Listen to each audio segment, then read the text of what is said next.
2024 வருட எம்பி தேர்தல் இந்தியா முழுவதுமே சூடு பிடித்து விட்டது. தமிழ்நாட்டில் இது அனல் பறக்கும் ஒரு தேர்தலாக மாறியிருக்கிறது. வழக்கமாக தமிழ்நாட்டில் 2 கூட்டணிகள் தான் அமையும். ஒன்று திமுக தலைமையிலான கூட்டணி, மற்றொன்று அதிமுக தலைமையிலான கூட்டணி. இப்படித்தான் போய்கொண்டிருந்தது வழக்கமாக. ஆனால் இந்த 2024 வருட தேர்தலில் ஒரு புது மாற்றம் உருவாகி இருக்கிறது.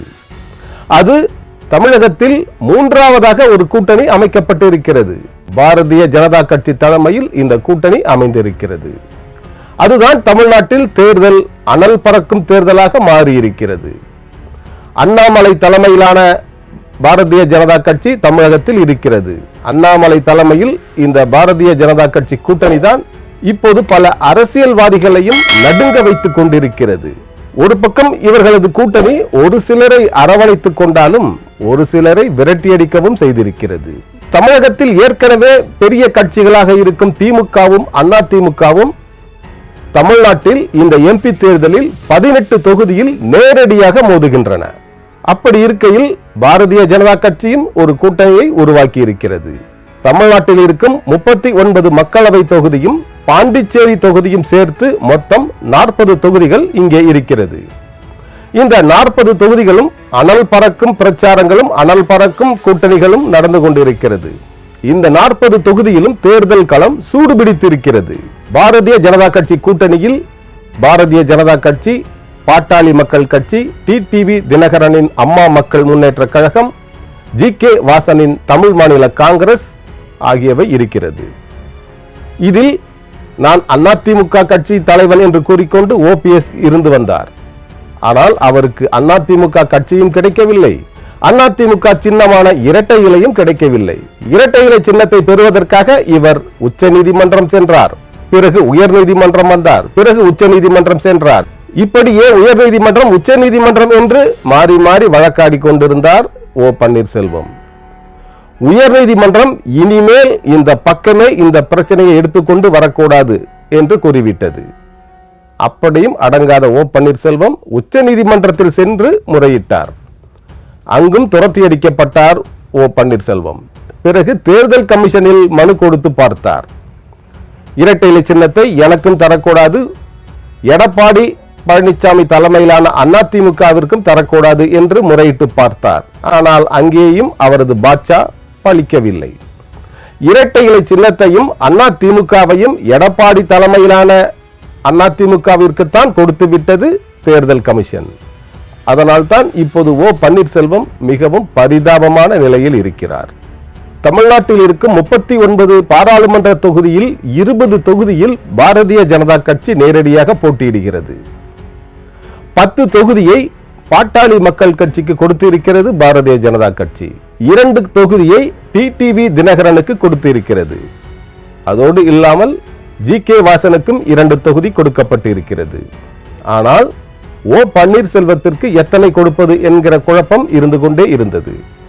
2 தந்து விடலாம் என்றார்கள், பிறகு 3 தந்து விடலாம் என்றார்கள். ஆனால் 2ஓ 3ஓ எத்தனை கொடுத்தாலும் அவர் எந்த சின்னத்தில் போட்டியிடுவார் என்பதுதான் இப்போது மிகப்பெரிய கேள்வியாக மாறியிருக்கிறது.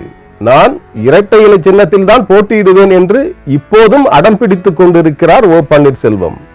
இது நடக்காத காரியம் என்று தெரிந்துவிட்டது அண்ணாமலைக்கு. ஒன்று பாரதிய ஜனதா கட்சியின் சின்னமான தாமரை சின்னத்தில் போட்டியிடுங்கள், 3 தொகுதி வேண்டுமானாலும் எடுத்துக்கொள்ளுங்கள், 4 தொகுதி வேண்டுமானாலும் எடுத்துக்கொள்ளுங்கள், தாமரை சின்னத்தில் போட்டியிடுங்கள் என்று கூறியிருக்கிறார் அண்ணாமலை. ஆனால் ஓ பன்னீர்செல்வத்திற்கு மனம் ஒப்பவில்லை. நான் இரட்டை இலை சின்னத்தில் தான் போட்டியிடுவேன் என்று மீண்டும் அடம் பிடித்து விட்டார். நீங்கள் அப்படி தாமரை சின்னத்தில் போட்டியிடுவதாக இருந்தால் போட்டியிடுங்கள், அப்படி இல்லை என்றால் உங்கள் முடிவை நீங்களே எடுத்துக்கொள்ளுங்கள் என்று கூறிவிட்டார் அண்ணாமலை. பாரதிய ஜனதா கட்சியின் உயர்மட்ட தலைவர்களும், அதாவது டெல்லி தலைவர்களும் இப்படித்தான் கூறிவிட்டார்கள். இதனால் மனமொந்து போனார் ஓ பன்னீர்செல்வம். என்ன செய்வது என்று தனது சகாக்களுடன் ஆலோசனை நடத்தினார் ஓ பன்னீர்செல்வம். அவர்களோ 6 சீட்டு கேளுங்கள், 10 சீட்டு கேளுங்கள், 15 சீட்டு கேளுங்கள் என்றெல்லாம் முறையிட்டு பார்த்தார்கள். ஆனால் அவர்களுக்குள் சண்டை எழுந்ததுதான் மிச்சம். இறுதியாக ஓ பன்னீர்செல்வம் அணியினர் தாமரை சின்னத்தில் போட்டியிடுவதா என்று பின்வாங்கிவிட்டார்கள். தாமரை சின்னத்தில் போட்டியிடுவதாக இருந்தால் 3 தொகுதியோ 4 தொகுதியோ தருகிறேன் என்று கூறிவிட்டார் அண்ணாமலை. ஆனால் அதற்கு ஒப்பவில்லை ஓ பன்னீர்செல்வம். இந்த நிலையில் வேறு என்ன செய்வது என்று தெரியாமல் திக்கு தெரியாத காட்டில் தவிப்பது போல் தவித்துக் கொண்டிருக்கிறார் ஓ பன்னீர்செல்வம். போதாத குறைக்கு பாட்டாளி மக்கள் கட்சியும் இந்த கூட்டணியில் இருக்கிறது. பாட்டாளி மக்கள் கட்சியின் கோரிக்கையான 10.5% உள் இடஒதுக்கீட்டிற்கு எதிராக வழக்கு தொடுத்தவர் இந்த ஓ பன்னீர்செல்வம். அதோடு இல்லாமல் பலரையும் இவரது ஆதரவில் வழக்கு தொடுக்க வைத்து அந்த 10.5% இடஒதுக்கீட்டை ஒழித்து கட்டியவர் ஓ பன்னீர்செல்வம். அப்படிப்பட்ட பன்னீர்செல்வத்தை இந்த கூட்டணியில் சேர்க்காதீர்கள் என்று பாமக தரப்பிலும் அழுத்தம் கொடுத்ததாக தெரிய வருகிறது. தமிழக பிஜேபி ஓ பன்னீர்செல்வத்தை துரத்தி விட்டதாகவும் கூறுகிறார்கள் விவரம் தெரிந்தவர்கள். ஏனென்றால் பாரதிய ஜனதா கட்சியில், தமிழக பாரதிய ஜனதா கட்சியில் இருக்கும் கூட்டணியில் மிகப்பெரிய கட்சி பாட்டாளி மக்கள் கட்சி தான் என்பது அனைவருக்கும் தெரிந்த உண்மை. அப்படி இருக்கும் நிலையில் பாமகவின் கருத்துக்களுக்கு மதிப்பு கொடுக்க வேண்டியது பாரதிய ஜனதா கட்சியின் முக்கிய வேலையாக இருந்திருக்கிறது. அதனால்தான் ஓ பன்னீர்செல்வம் துரத்தப்பட்டிருக்கிறார் என்றும் கூறுகிறார்கள். அது உண்மையாகவும் இருக்கலாம்.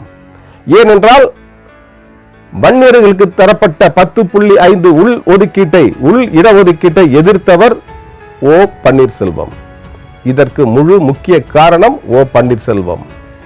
அதற்கான தண்டனையை இப்போது ஓ பன்னீர்செல்வம் அனுபவித்து வருகிறார். அதிமுகவும் அவரை துரத்தி விட்டது. இரட்டை இலை சின்னமும் அவரை விட்டு விலகிவிட்டது. உயர் நீதிமன்றமும் அவரை துரத்தி விட்டது. உச்ச நீதிமன்றமும் ஓபிஎஸ்ஐ துரத்தி விட்டது. பாஜக கூட்டணியும் ஓ பன்னீர்செல்வத்தை துரத்தி விட்டது. இப்படி துரத்தப்பட்டதால் தனது ஆதரவாளர்களோடு மிகவும் மனநொந்து போய் காணப்படுகிறார் ஓ பன்னீர்செல்வம். டிடிவி தினகரன் ஏற்கனவே ஒரு கட்சியை தொடங்கி அதற்கு ஒரு பேர் வைத்து விட்டார். அம்மா மக்கள் முன்னேற்ற கழகம் என்று ஒரு பேர் வைத்து விட்டார். அதற்காக லெட்டர் பேடையும் அடித்துக் கொண்டு விட்டார். ஆட்கள் இருக்கிறார்களோ இல்லையோ ஒரு லெட்டர் பேட் கட்சியாக வலம் வந்து கொண்டிருக்கிறார் டிடிவி தினகரன். ஜி.கே. வாசனும் தமிழ் மாநில காங்கிரஸ் என்று ஒரு லெட்டர் பேட் கட்சியை வைத்துக் கொண்டிருக்கிறார். அவரும் 2 சீட்டு வாங்கிவிட்டார். இவர்கள் எல்லாம் ஒரு கட்சியை உருவாக்கி லெட்டர் பேட் வடிவில் வைத்து விட்டார்கள். ஆனால் அதிமுக தான் எனக்கு வேண்டும், இரட்டை இலை சின்னம் தான் எனக்கு வேண்டும் என்று அடம்பிடித்துக் கொண்டிருந்த ஓபிஎஸ்ஆல் ஒரு கட்சியை உருவாக்க முடியவில்லை. ஒரு லெட்டர் பேட் கட்சியை கூட உருவாக்க முடியாததால் ஓ பன்னீர்செல்வம் அரசியல் அனாதையாக்கப்பட்டு விட்டார். அரசியலில் இருந்து அவர் துரத்தப்பட்டு விட்டார். அப்படி அவர் போட்டியிட்டால் தாமரை சின்னத்தில் தான் போட்டியிட வேண்டியிருக்கும். வேறு வழியே இல்லை. தாமரை சின்னத்தில் போட்டியிடுவாரா அல்லது அரசியலில் இருந்து ஓய்வு பெறுவாரா ஓ பன்னீர்செல்வம்? அதுதான் இப்போதுள்ள மிகப்பெரிய கேள்வி. இந்த 2024ஆம் வருட தேர்தல் அவருக்கு கொடுத்திருக்கும் மிகப்பெரிய தண்டனை இதுதான். ஏற்கனவே அதிமுக பொதுச் செயலாளர் யார் என்கிற போட்டி நிலவி வந்தது. அப்போது நடத்தப்பட்ட தேர்தலில் எடப்பாடி பழனிசாமி தான் அதிமுகவின் பொதுச் செயலாளர் என்று தீர்மானம் நிறைவேற்றப்பட்டது. அப்போது அதிமுகவின் பொருளாளர் பதவி தந்தது எடப்பாடி அணி ஓ பன்னீர்செல்வத்திற்கு. அந்த பொருளாளர் பதவியை பெற்றுக்கொண்டு கண்ணியமாக இருந்திருக்கலாம் ஓ பன்னீர்செல்வம். உடல்நிலையை கருத்தில் கொண்டு இந்த பதவியை பெற்றுக்கொண்டு அமைதியாக இருந்திருக்கலாம், கண்ணியமாக இருந்திருக்கும். அதிமுகவின் பொருளாளர் பதவி என்றால் மிக உயர்ந்த பதவி. அதிமுக கட்சியில் அதன் வங்கி கணக்கில் மட்டும் 350 கோடி ரூபாய் டெபாசிட்டாக செய்யப்பட்டிருக்கிறது. அதோடு இல்லாமல் கட்சிக்கு வரும் வருமானம் வேறு இருக்கிறது. இவற்றையெல்லாம் பார்த்துக் கொள்வது ஒரு பொருளாளரின் வேலை. அந்த பொருளாளர் பதவியை பெற்றுக்கொண்டு அமைதியாக இருந்திருக்கலாம், கண்ணியமாகவும் இருந்திருக்கலாம் ஓ பன்னீர்செல்வம். ஆனால் பேராசை யாரை விட்டது? அதிமுகவின் பொதுச் செயலாளர் பதவிதான் வேண்டும் என்று அடம் பிடித்துக் கொண்டிருந்த ஓ பன்னீர்செல்வத்தின் நிலை இப்போது மிகவும் பரிதாபமாகிவிட்டது. இந்த 2024ஆம் வருட தேர்தல் ஓ பன்னீர்செல்வத்தை அரசியல் களத்தில் இருந்து துரத்திவிட்டது. அடுத்து ஒரு நல்ல வீடியோவில் உங்களை சந்திக்கிறேன். சித்தார்த் விஷன் சேனலை சப்ஸ்கிரைப் செய்து கொள்ளுங்கள். இந்த வீடியோ பிடித்திருந்தால் உங்கள் நண்பர்களுக்கு ஷேர் பண்ணுங்கள், லைக் பண்ணுங்கள், கமெண்ட் செய்யுங்கள். சித்தார்த் விஷன் சேனலை சப்ஸ்கிரைப் செய்து கொள்ளுங்கள். பக்கத்தில் உள்ள பெல் பட்டனையும் மறக்காமல் கிளிக் செய்து கொள்ளுங்கள். அதை தொடர்ந்து வருகிற ஆல் நோட்டிபிகேஷன் பட்டனையும் மறக்காமல் கிளிக் செய்து கொள்ளுங்கள்.